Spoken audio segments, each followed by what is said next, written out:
ఉత్తరప్రదేశ్‌లోని తన సొంత నియోజకవర్గమైనటువంటి రాయ్‌బరేలీలో పర్యటిస్తున్నటువంటి రాహుల్ గాంధీ అక్కడ యువతను ఉద్దేశించి ఏం మాట్లాడుతున్నాడంటే, దేశంలో ఆర్థిక సంక్షోభం రాబోతుంది. తీవ్రమైనటువంటి ఆర్థిక సంక్షోభం ఇలాంటిది కాదు. అది మీ మీదే ప్రభావం చూపిస్తది. అది నరేంద్ర మోదీ మీదో, అంబానీ మీదో, అదానీ మీదో చూపించదు. కాబట్టి వాళ్ళకి వచ్చినటువంటి నష్టమేమీ లేదు. అది ఉత్తరప్రదేశ్ యువతే నాశనం చేయడానికి ప్రధాన కారణంగా మారబోతుంది. కాబట్టి మీరు జాగ్రత్తగా ఉండండి. ఏ వ్యక్తి అయితే ఆర్థిక సంక్షోభం రాబోతుంది, మీరు పొదుపు లక్ష్యాలు పెట్టుకోండి, పొదుపును పాటించండి అని చెప్పాడో ఆ వ్యక్తి ఇప్పుడు దేశాలు తిరుగుతున్నాడని నరేంద్ర మోదీని కూడా విమర్శించినటువంటి మన ప్రతిపక్ష నాయకుడు రాహుల్ గాంధీని చూసి అసలు మనకి ఏమనాలో అర్థం కావడం లేదు.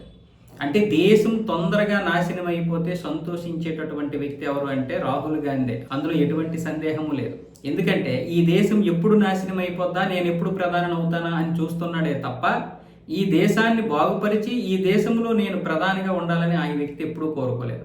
దేశం నాశనం అయిపోద్ది, భారతదేశం అంత పెద్ద గొప్ప దేశం కాదని బయట దేశాలకు వెళ్ళడం, చివరికి మన దేశంలో తిరుగుతున్నప్పుడు కూడా దేశం గురించి అంటే దేశం నాశనం అయిపోవడానికే ప్రయత్నాలు చేస్తున్నాడు, దేశం నాశనం అయిపోవాలని కోరుకుంటున్నాడు తప్ప ఇప్పుడు ఆర్థిక సంక్షోభం రాబోతుందని నరేంద్ర మోదీ గారు కూడా అదే చెప్పారు. నువ్వు నరేంద్ర మోదీని విమర్శించు, నేను అదే అంటాను మొదటి నుంచి, నరేంద్ర మోదీని విమర్శించు, ప్రతిపక్ష నాయకుడిగా నీకు ఆ హక్కు ఉంది. బీజేపీని విమర్శించు, ప్రతిపక్ష నాయకుడిగా నీకు ఆ హక్కు ఉంది.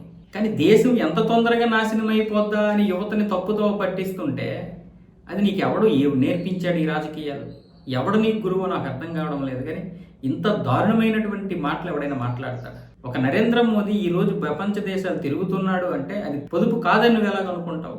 ఈ దేశానికి ఏమేమి కావాలో అవి ఎక్కడెక్కడ ఉంటాయో ఆ దేశాల వైపు వెళ్తున్నాడు. ప్రధానమంత్రిగా ఆయన బాధ్యత అది. సరదా కోసమో లేకపోతే వేసవి సెలవులు ఎలాగో వచ్చాయి కాబట్టి మనం ఎలాగో టూర్ల ప్రకారం మన నియోజకవర్గాలు తిరుగుతుంటాం కదా, ఆ విధంగానే ఆయన తిరుగుతున్నాడు అనుకోవద్దు. నువ్వంటే టూర్ల ప్రకారం తిరుగుతావు, సెలవులకి కేరళ వెళ్ళొద్దామా లేకపోతే ఉత్తరప్రదేశ్ వెళ్ళొద్దామా అని టూర్లు పెడతారు, లేదంటే విదేశాలు వెళ్తావు.